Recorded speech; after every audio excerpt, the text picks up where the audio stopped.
Nia was the kind of girl who made people smile just by walking into a room. In the warm, dusty village of Zwanda, everyone knew her as the girl with stars in her feet. She danced like the wind and laughed like it was sunshine. She could shape animals out of clay before she even learned to braid her own hair. People said her fingers carried magic. She didn't just create things, she gave them life. The old women at the market would pause just to watch her spin clay with her tiny fingers. The drummers would add an extra beat when she passed, hoping she'd dance. Nia's future felt bright, like she was meant for something big, something beautiful. But sometimes, life doesn't care how bright your spirit is, because no matter how strong your light shines, darkness can still find a way in. And for Nia, it was coming, quietly, slowly, and with a name. At just 18, Nia's life took a turn she hadn't chosen. Her parents, like many in the village, believed in early marriage as a way to secure a girl's future. They arranged for her to marry Kaloum, a respected hunter from a nearby village. He was 12 years older, tall and well-spoken, with a proud walk and stories of his victories in the wild. To outsiders, Kaloum looked like the perfect man, brave, successful, and full of wisdom. People said Nia was lucky to be chosen by him. On the wedding day, she smiled politely, but inside, her heart felt unsure. She didn't love him, didn't even know him well, but she trusted her parents and hoped for the best. In the beginning, Kaloum was kind. He brought her gifts, bracelets made from lion teeth, fabrics dyed in royal colors, rare fruits from far-off lands. He spoke softly, listened closely, and seemed to admire her strength. But that didn't last. Slowly, the warmth in his voice faded. His compliments disappeared, replaced by long silences that hung heavy in the air. Nia never knew what version of him she'd get each day. He would return from the forest with blood on his hands, angry if the food wasn't hot enough, or if she hadn't swept the floor just right. The little mistakes became reasons for scolding. Then came the shouting. Kaloum had a deep voice, and when he raised it, it filled the walls of their small home like thunder. He didn't hit her right away. At first, it was just words, cutting, cruel words that made Nia feel small. He'd tell her she was useless, that her clay art was a waste of time, that no man wanted a woman who played with dirt. He mocked her dreams, telling her she was only alive because he chose her. Every time she tried to speak up, he'd talk over her, louder, meaner, until she gave up trying. Slowly, her sparkle faded. The girl who once danced under the stars began walking with her head down. Outside, Kaloum kept his mask on. In public, he was still the brave hunter, respected by elders and praised by chiefs. No one suspected what happened behind closed doors. People thought they were a happy couple. Nia learned to smile for the world while hiding the pain in her chest. She became quiet, careful, always trying not to trigger his moods. She would hold her baby tighter whenever Kaloum paced the room, as if her arms could protect them both. The worst part was how alone she felt. Her parents had given her away and expected her to make the marriage work. Her friends were now distant, living their own lives. She had no one to turn to, no shoulder to cry on, and so she stayed. Not because she wanted to, but because she didn't know what else to do.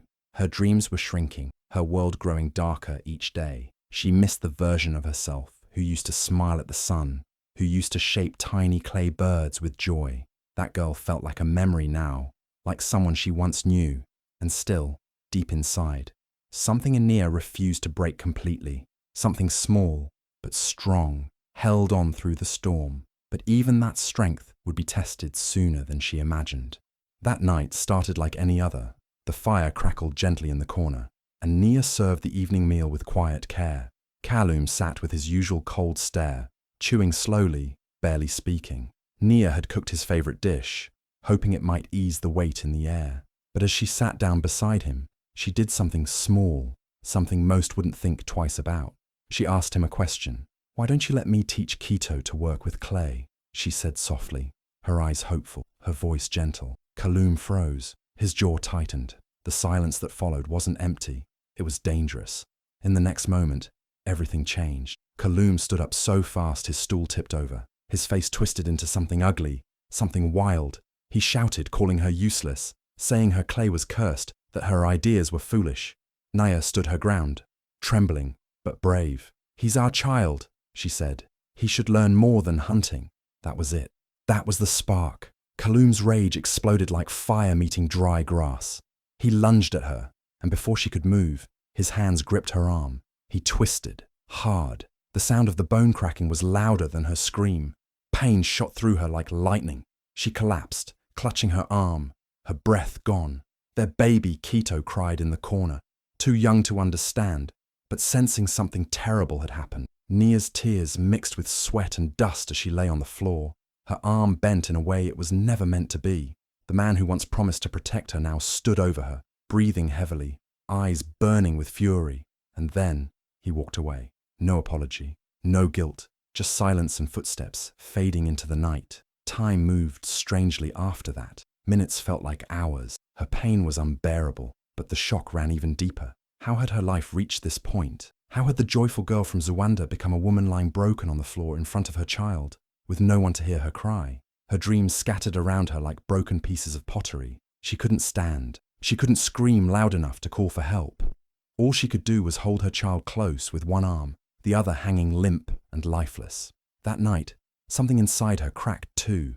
Not just her bone, but her spirit. Her heart was heavy, filled with fear, shame, and a question that haunted her. Was this all her life would ever be? But even in that darkest moment, a tiny piece of her spirit whispered, not yet, not finished, not dead. It wasn't strength, it wasn't anger, it was survival. She didn't know how, or when, or where, but deep inside, she knew she couldn't stay. That night would stay with her forever. The pain, the scream, her baby's tears. But it would not be the end of her story. It would be the moment everything began to change. The night her world shattered was also the night she swore, without even saying it aloud, that one day, somehow, she would rise again. The next morning, the sun rose like any other day, but for Nia, nothing was the same. Her arm throbbed with pain so sharp it made her dizzy. She could barely lift it. Quito cried beside her, reaching out with tiny hands, not understanding why his mother couldn't hold him like she used to. Kaloum stood in the doorway, watching her with cold, blank eyes. Without a word, he pointed to the door. He told her to leave, just like that. No care for her pain, no help, no shame, as if she was no longer human to him. She begged him for time, for help, for anything, but his heart had turned to stone. He told her she was a burden, that she brought shame to his name, and with that, he shoved her out, broken arm and crying child in her arms. Nia stood outside their home in the early light, barefoot and dazed, with nowhere to go. Her own parents had warned her never to return if she failed her marriage. The village was small, and gossip ran faster than water. No one opened their door to her. No one came to help. She was invisible now, a disgrace. She wrapped Quito tightly on her back, gritted her teeth, and began to walk. Each step was a mix of pain and anger. Her body was weak, but something deep inside pushed her forward. The roads were long and dry, the sun harsh on her skin. She walked for hours, then days, stopping only when her legs gave out. She slept under trees, using her one good arm to cradle Quito. At night, the cold bit at her bones, and her broken arm pulsed with pain. She cried quietly, careful not to wake the baby. Her tears weren't just from the pain, they were from the betrayal. Everyone she had trusted had turned their backs. She hadn't just lost her home, she had lost her safety, her voice, her identity. She searched for food in trash piles, begged for water in distant villages, and still people looked away. Some gave her scraps, most gave her stares. The once joyful girl with dreams and dancing feet was now a shadow, moving from place to place with no name, no dignity, and no hope. She whispered stories to Quito at night, trying to keep her spirit alive through words, the only thing she still owned. Stories of rivers that flowed backward and birds that carried fire. Anything to remind herself that magic still existed somewhere, even if not for her. But even in the silence of her suffering, she kept walking. Her feet blistered, her skin cracked, but she never stopped. She had nothing left, not even pride, but she had Quito. She had the memory of the girl she once was, and deep down, buried under all the pain, she had a tiny ember of hope. It was small, almost gone, but it was there. She didn't know where the road would take her. She didn't know if she would survive another night, but she had already survived the worst, and as long as she was still breathing, she would keep going, because something inside her whispered, "This is not the end." Days blurred into nights, and nights into more dust-covered mornings. Nia had no idea how long she had been walking, only that her body was close to giving up. Her broken arm was healing the wrong way, stiff and swollen, and her strength was nearly gone. But fate, or something close to it, guided her feet to a quiet village named Ombbe. It was different from the others, calmer, softer, almost as if it lived in its own rhythm. Here, clay was more than dirt. It was life. Bowls, figures, drums, pots. Everything in Ombbe was made by hand, shaped by fire, born from dust. She collapsed just outside the village's edge, Quito crying softly against her back. That's when a woman found her, old, wrinkled and barefoot, with eyes like the river and silence like a song. Her name was Mama Binta. She didn't ask questions.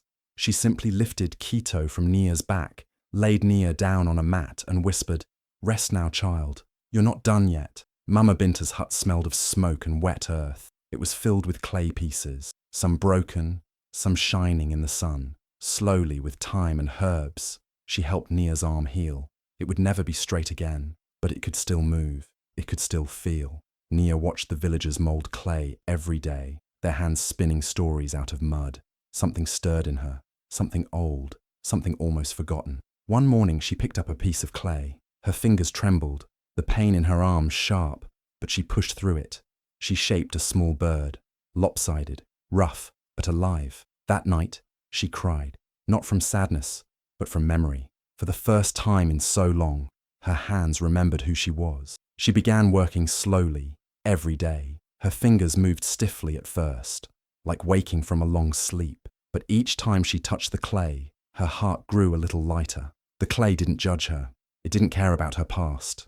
It only asked her to shape it, to believe in her touch. Her pain went into every piece. Her fear, her rage, her heartbreak. The curves of the pots carried her memories. The edges of the figures held her scars. Every bowl she made was a step away from the girl who had been broken. Every sculpture was a small rebellion against the man who said she was nothing. The villagers noticed. Her work had a strange power, simple but full of soul. People said they could feel something when they held her pots, like her sadness had turned into strength, like her art was speaking. Mama Binta smiled quietly as Nia's name began to spread in the village. "You build more than pots," she told her. "You build yourself." Nia's hands, once broken and bruised, were now shaping a new world. She taught herself to use her bent arm in new ways.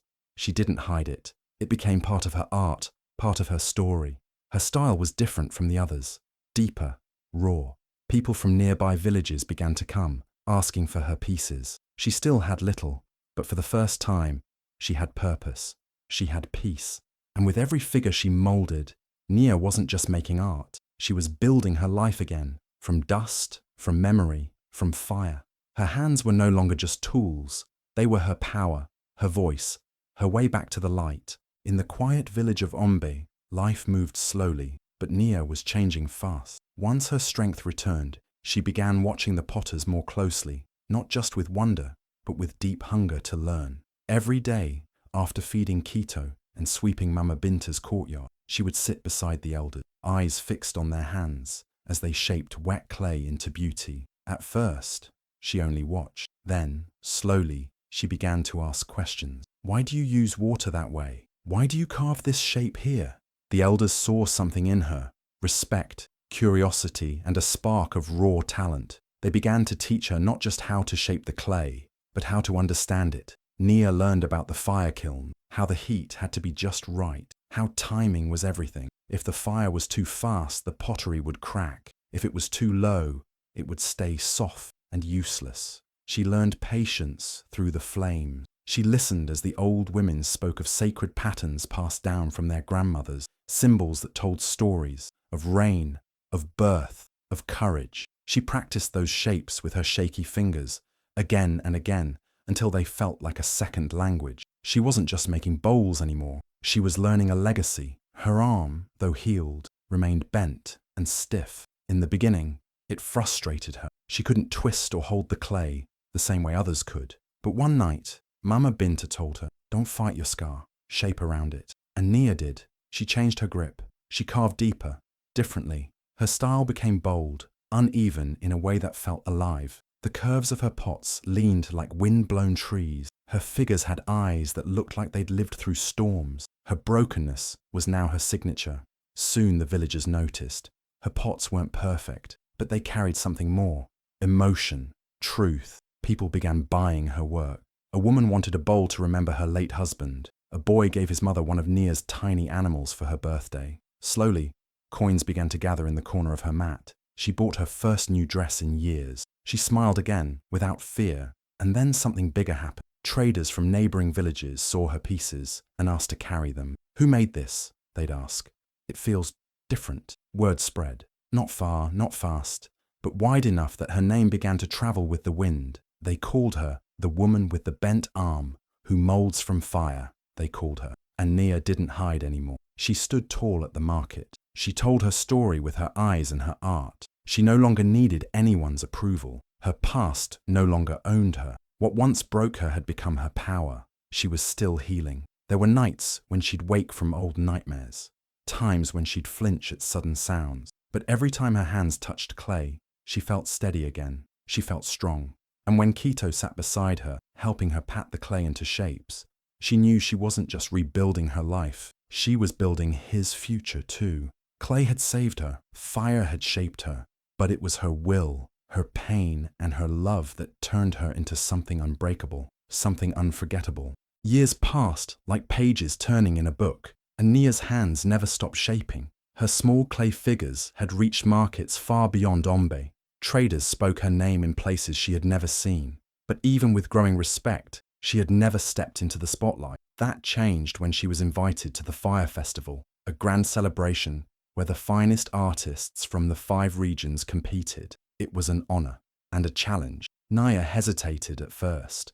Could she really stand beside the most skilled creators in the land? But Mama Binta looked her in the eye and said, "Child, you have already walked through fire. Now show them what you became." Nia prepared for weeks. She didn't want to just make something beautiful. She wanted to tell her story. She gathered her clay, smoothed it with care, and began to shape a sculpture. Not just any sculpture, a woman, but not one of elegance and perfection. This woman stood tall, with one arm stretched proudly toward the sky. Her other arm was bent, clearly scarred, but in her palm she held a flame. That flame wasn't large, but it burned steady, strong, defiant. It was a mirror of Nia herself. The day of the festival arrived. Artists came from across the land with massive works of art, colorful, shiny, flawless. Nia's piece was small in comparison, quiet at first glance. But when it was her turn to present, something changed in the air. As her sculpture was unveiled, the crowd stilled. No music played, no words were spoken, just silence and wide eyes. The image of the scarred woman with a burning flame in her hand seemed to speak directly to every soul watching. It wasn't just art, it was survival, it was strength. People whispered, some wept. Then a young girl in the front row shouted, "That's me!" And like a wave breaking, the silence was shattered. The crowd erupted. Cheers, claps, cries. Everyone stood, even the judges. When the winner was announced, there was no surprise. Nia had won, not just the prize, but the heart of the nation. Her story spread faster than any pottery ever could. She wasn't just a potter from a forgotten corner. She was a symbol of pain turned to purpose, of scars turned to strength. And as she stood there on the stage, holding the prize in her once broken hand, she didn't cry. She smiled, soft, proudly. She wasn't the same girl who had once been thrown out with nothing. She was fire now. She was flame. The fire from the festival didn't fade. It only grew stronger. After her powerful sculpture touched hearts across the land, a message came that changed Nia's life once more. It was sealed with gold, marked with the royal crest.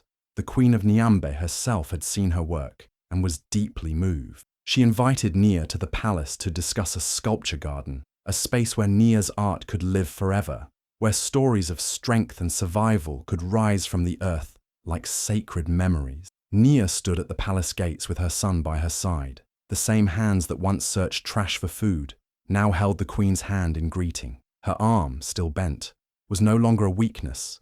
It was a symbol. She wasn't just a potter anymore. She was a voice, a movement.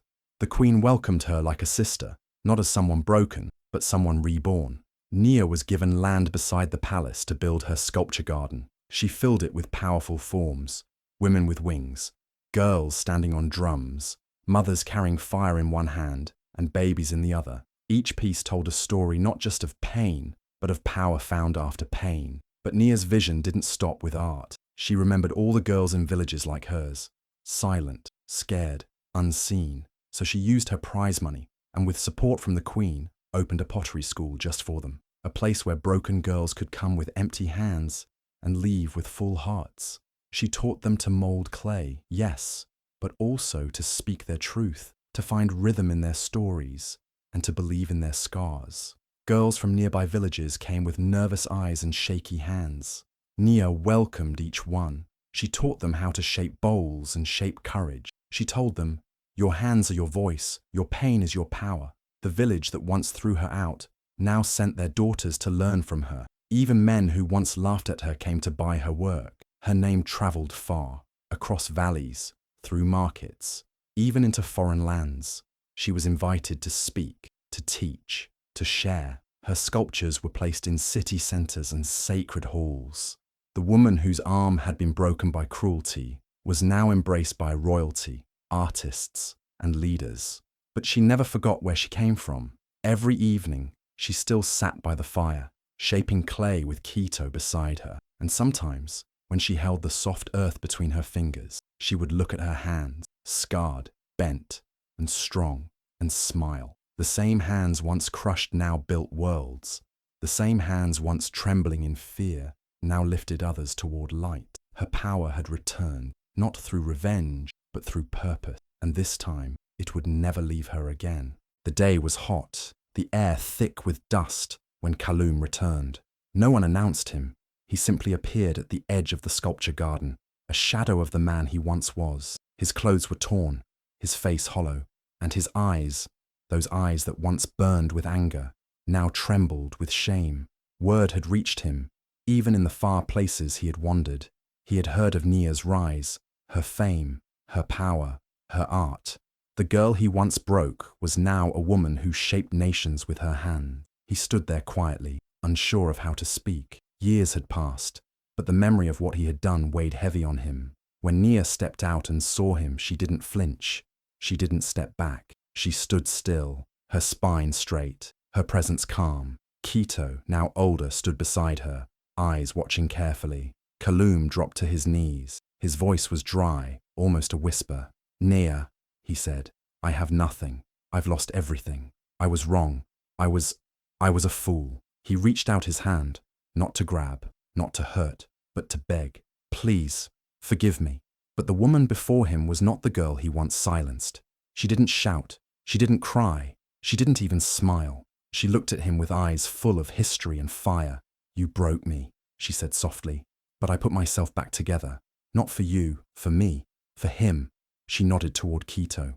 "You don't get to ask for anything now." He lowered his head, waiting for rejection or rage. But instead, she turned and walked away. Not in hatred, but in peace. She had no need to hurt him. His fall had already done that, and she had risen so far, his words couldn't touch her anymore. The villagers watched in silence.